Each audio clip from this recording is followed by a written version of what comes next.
اور آپ اپنے مقاصد میں کامیاب نہیں ہوئے، جو آپ نے دعوے اور وعدے کیے تھے وہ آپ پورے نہیں کر پائے۔ یہ پرابلم امریکہ کے ساتھ رہے گا۔ تو ایران نے فیس سیونگ دینی ہے امریکہ کو بھی، اور خود بھی انہوں نے اپنا جو مقبولیت کی ان کے پاس ایک واحد بڑی وجہ ہے کہ وہ ڈٹ کر کھڑے ہیں، وہ بھی انہوں نے وجہ اپنے ہاتھ سے نہیں جانے دینی۔ ایک اور چیز یہ ہے کہ ایران کو بالکل امریکہ پہ بھروسہ نہیں ہے۔ ایرانی فورسز کے بیان کے مطابق ان کے پاس اس بات کے شواہد موجود ہیں، اور انہیں یہ شواہد ملے ہیں کہ جلد امریکی جارحیت کے نتیجے میں دوبارہ جنگ ہو سکتی ہے، یعنی امریکہ دوبارہ سے کوئی لڑائی چھیڑ سکتا ہے اور پھر کشیدگی بڑھ جائے گی، ایک مرتبہ پھر جنگ شروع ہو جائے گی۔ اس وقت جو انٹرنیشنل مارکیٹ میں تیل کی قیمت ہے وہ بلند ترین سطح پر ہے۔ 4 سال میں اتنی بلند قیمت کبھی نہیں تھی۔ 2022 کے بعد پہلی مرتبہ تیل کی قیمت 126 امریکی ڈالر تک پہنچی ہے۔ اب اگر 126 ڈالر ہو گئی ہے تو یہ حالات خراب ہوتے ہیں، اور حالات نہیں سنبھلتے تو پھر یہ قیمت چلی جائے گی 140 150 تک، اور اگر یہ قیمت وہاں تک چلی گئی تو اس کا جو خمیازہ ہے وہ پورا یورپ بھگتے گا،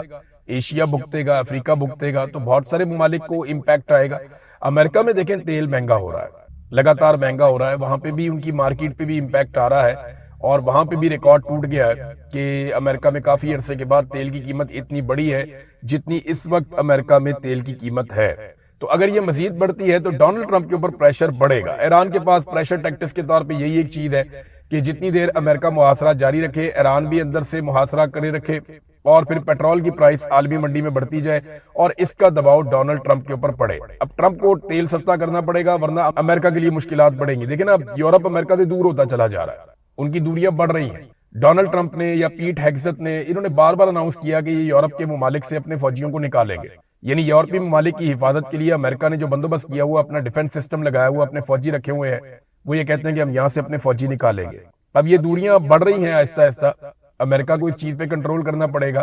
کیونکہ امریکہ کے ڈونلڈ ٹرمپ نے تو ہمیشہ نہیں رہنا، لیکن امریکہ نے تو وجود میں رہنا،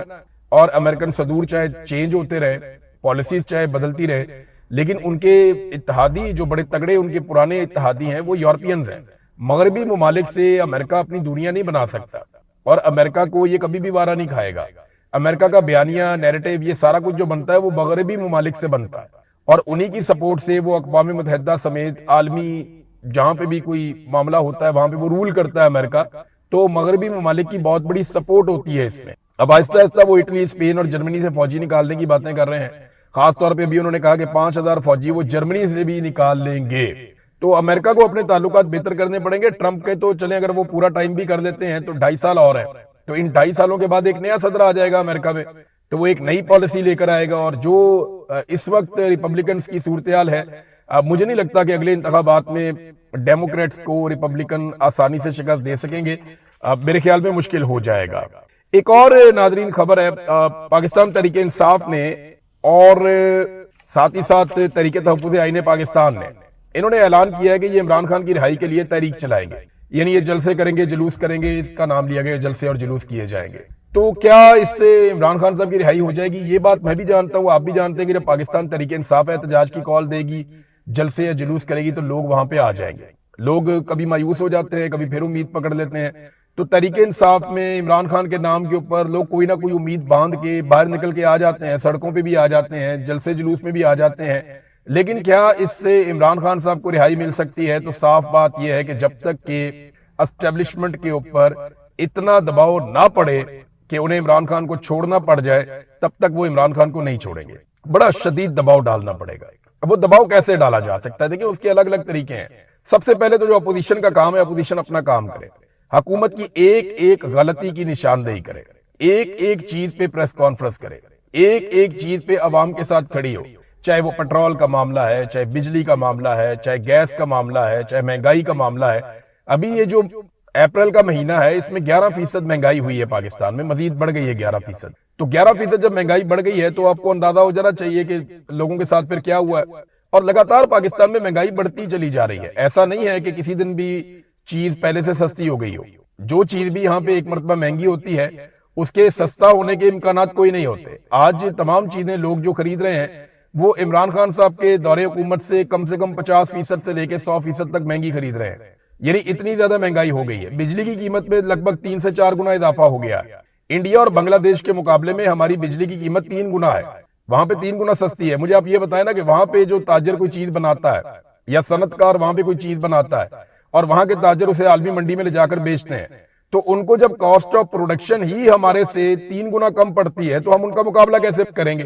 آپ فرض کریں نا کہ ہم نے ایک پروڈکٹ بنائی اور وہی پروڈکٹ بنگلہ دیش نے بنائی اور وہی انڈیا نے بنائی۔ اب انڈیا کی فیکٹری میں بجلی کا یونٹ جو ہے وہ پاکستان سے 3 گنا سستا ہے، بنگلہ دیش میں بھی 3 گنا سستا ہے، تو ہمیں وہ چیز مہنگی پڑے گی اور انڈیا اور بنگلہ دیش میں سستی پڑے گی۔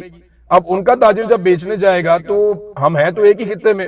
تو ان کی چیز جتنے کی بھی بکے گی وہ ان کو وارہ کھا جائے گی، ہم ان کے ساتھ کمپیٹ نہیں کر پائیں گے، ہمارا اتنا منافع ہی نہیں ہوگا۔ اور اگر وہ فرض کریں ہم ایک چیز 100 روپے کی بنا رہے ہیں، وہ اس چیز کو 70 روپے کی بنا رہے ہیں، ہم 110 روپے کی بیچ کر 10 روپے کماتے ہیں، وہ 110 روپے کی بیچ کے 40 روپے کماتے ہیں، اور اگر وہ 100 کی بیچنا شروع ہو جائیں تو ہمیں تو بغیر منافع کے بیچنا پڑ جائے گی، کیونکہ ہم ان کا مقابلہ نہیں کر پائیں گے۔ تو یہ پرابلم پاکستان میں ہے اور یہ لگاتار پرابلم ہے پاکستان میں۔ تو ان ایشوز کے اوپر اپوزیشن بات کرتی نہیں ہے، اپوزیشن نے اپوزیشن ہونے کا رول پلے ہی نہیں کیا،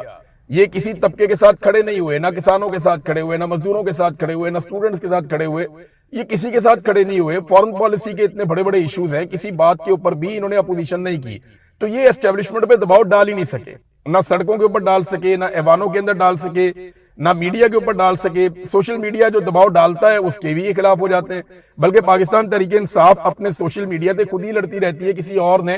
کیا لڑنا ہے۔ اب اس وقت دیکھیں نا صورتحال یہ ہے اور اپوزیشن کو کوئی ہوش ہی نہیں ہے۔ 125 روپے سے لے کر 150 روپے تک ڈیزل اور پیٹرول کے اوپر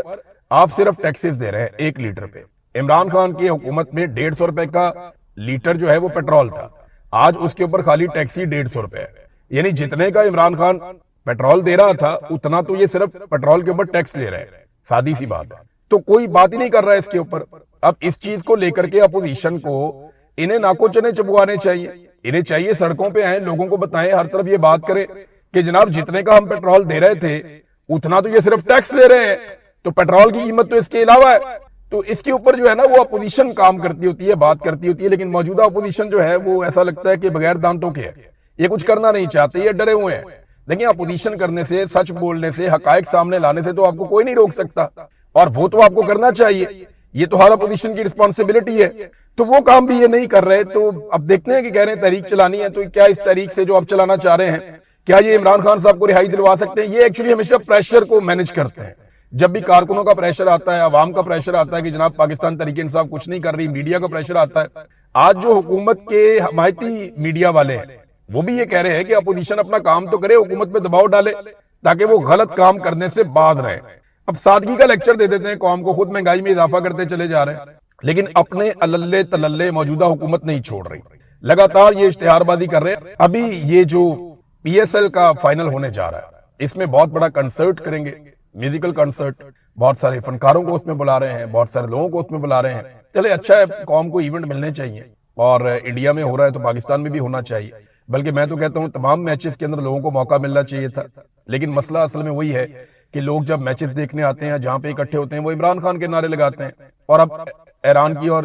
اسرائیل کی اور امریکہ کی جنگ لگی ہوئی ہے، تو لوگوں کے وہ جذبات بھی بھڑکے ہوئے تھے، تو ان کو یہ وارہ ہی نہیں کھاتا تھا، لہذا انہوں نے پبلک کے بغیر پورا کا پورا پی ایس ایل کروا دیا، اور اب انہوں نے سخت ترین سیکیورٹی کے اندر اپنے پاسز جاری کر کے بہت بڑی تعداد میں اپنے M N As, M P As اور اپنے عہدیداران کو کہہ رہے ہیں کہ اپنے بندے لے کر آنے ہیں، جتنی بڑی تعداد میں اپنے بندے لا سکتے ہیں اپنے بندے لے کر آنے ہیں۔ اب یہ اپنے بندے لے کر جا رہے ہیں اور بڑی تعداد کے اندر کوشش کر رہے ہیں اسٹیڈیم کو بھرے اور پاسز کے ذریعے سے بھرے، اور کچھ لوگ ٹکٹ لے کے بھی آئیں گے بیچارے، اور وہاں پہ پولیس کی بہت بھاری نفری تعینات کر رہے ہیں۔ پوری کوشش ہے کسی قسم کی کوئی سیاسی آواز نہ اٹھے، کسی قسم کی کوئی مذہبی آواز نہ اٹھے، خاص طور پہ آپ فلسطین کے بارے میں بات نہ کریں، آپ اسرائیل کے خلاف بات نہ کریں، خاص طور پہ آپ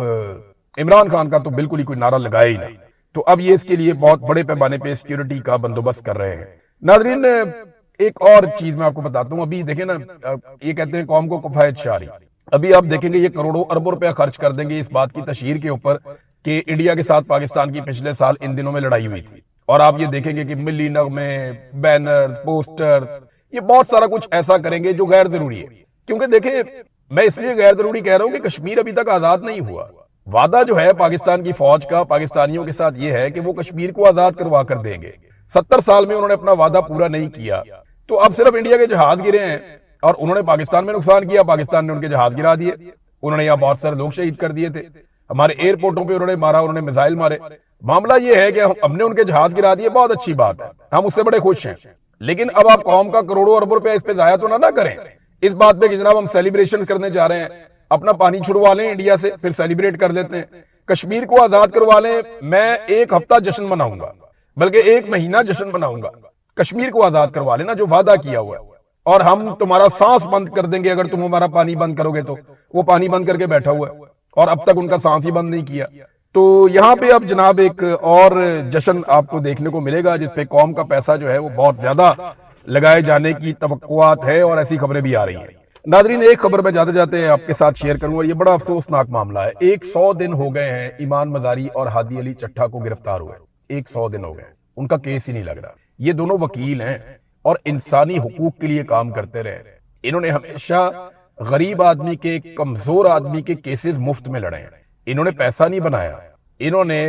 انسانی حقوق کے لیے، انسانیت کی خاطر، اللہ کی رضا کے لیے یہ لوگ کام کرتے رہے۔ بڑا زور لگایا انہوں نے، ہر پسے ہوئے طبقے کے لیے یہ کھڑے ہوئے، ایمان مزاری اور ہادی علی چٹھا۔ سلام ہے دونوں میاں بیوی کو، اور ان دونوں کو گرفتار کر کے جیل میں لے جا کے بند کر دیا، اور ایک ٹویٹ کے اوپر ان کو 17 سال کی سزا سنا دی۔ ادھر جج کا بیٹا دن دہاڑے 2 بچیوں کو کچل کے قتل کر دیتا ہے، اس کے پاس لائسنس بھی نہیں ہے، گاڑی بھی انلیگل ہے، اور وہ 2 دن میں گھر چلا جاتا ہے۔ ان کا 100 دن ہو گئے، کیس ہی نہیں لگ رہا، اور عدالت بھی وہی ہے جہاں اس جج کا بیٹا تھا، یعنی اس لڑکے کا باپ جس عدالت کے اندر جج ہے وہی عدالت ہے، آپ اندازہ کریں۔ یہ ہے پاکستان میں نظام انصاف، اور یہ انصاف کے لیے، لوگوں کو انصاف دلانے کے لیے ٹھوکریں کھاتے تھے۔ ان کا اپنا تو کوئی معاملہ نہیں تھا، یہ تو غریب اور پسے ہوئے طبقات کے لیے، جبری طور پہ لاپتہ افراد کے لیے، بہت غریب اور پسے ہوئے لوگ، وہ بیچارے جن کا کوئی بات ہی سننے والا نہیں ہے، ان کے کیسز لڑتے تھے یہ۔ اور آج ان کے ساتھ جو ہے وہ وکلا کھڑے، اس کے باوجود ان کو انصاف نہیں مل رہا۔ آپ اندازہ کریں